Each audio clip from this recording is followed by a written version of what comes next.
Salut à tous et bienvenue chez moi.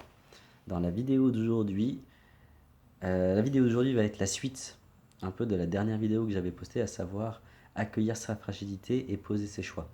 Dans cette vidéo, pour un peu la résumer, je parlais de la fragilité. J'avais vraiment eu une grosse prise de conscience où je m'étais senti rentrer en moi, au plus profond de moi, et que j'avais découvert que j'avais une fragilité.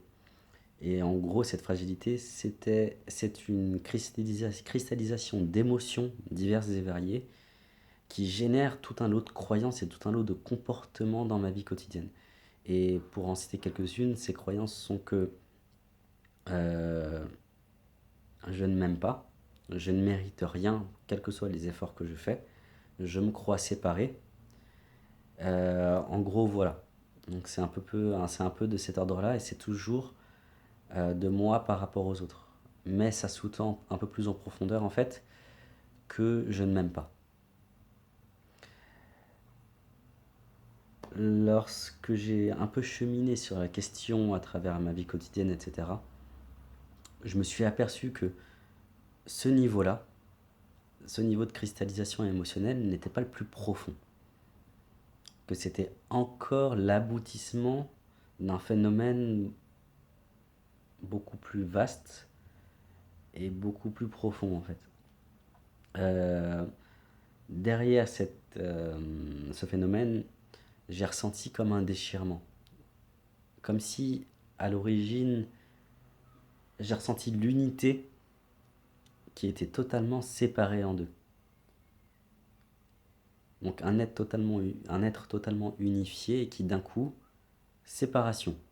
Et de cette tension, de cette séparation est créée la première cristallisation chez moi. Ça, je l'ai vu à la fois donc chez moi dans ma vie quotidienne avec mes amis, mais aussi en séance et dans les dans les stages que je fais en forêt.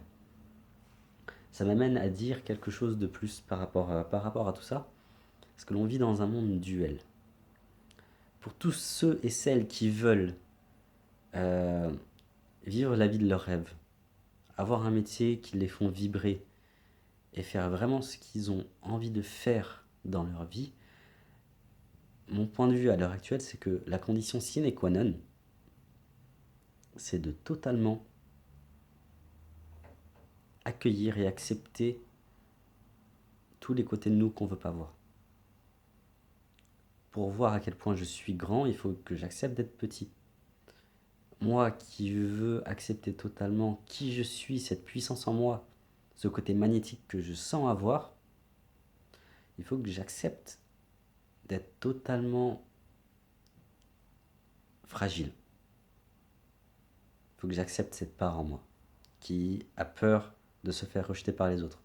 Cette part qui a peur euh, de faire quelque chose par lui-même parce que ça signifierait probablement se retrouver seul. Qui pense, cette part qui pense qu'il ne mérite rien.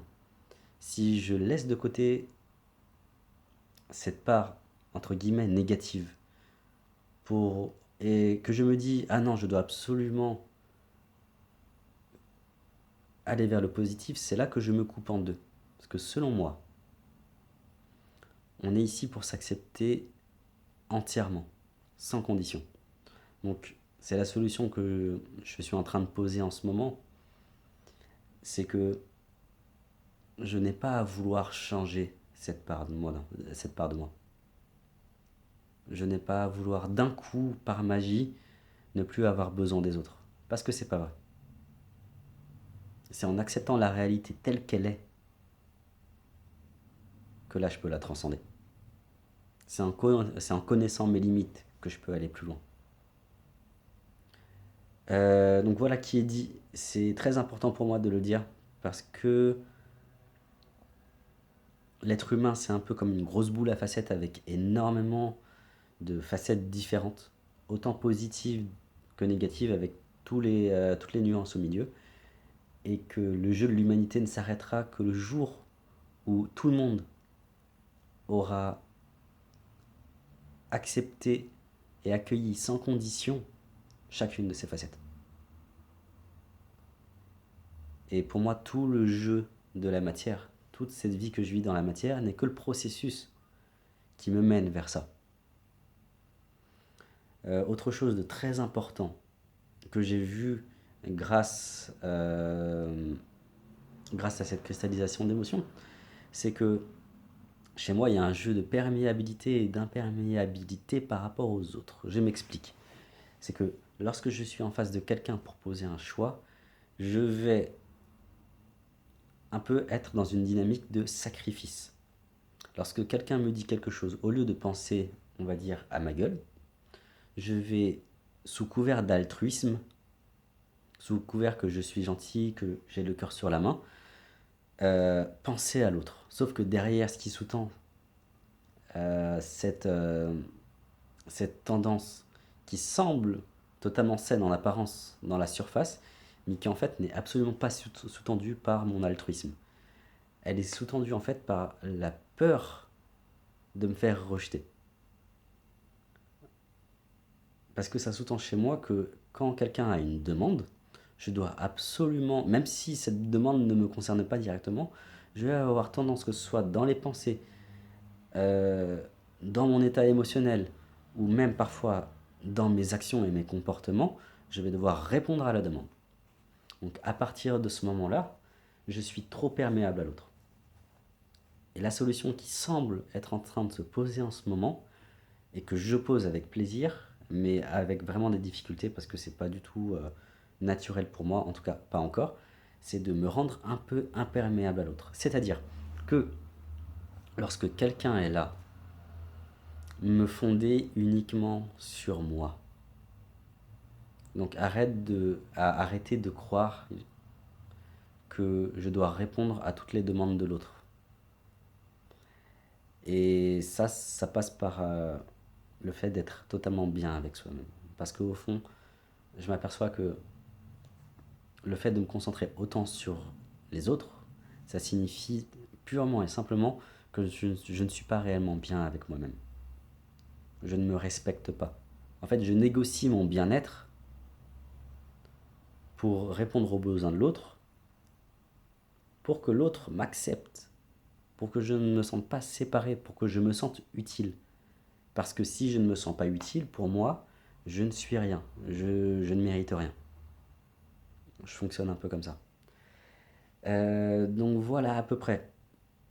C'est le côté perméable où je reste en lien avec les autres, parce que j'ai besoin des autres, tout le monde a besoin, on est des êtres sociaux.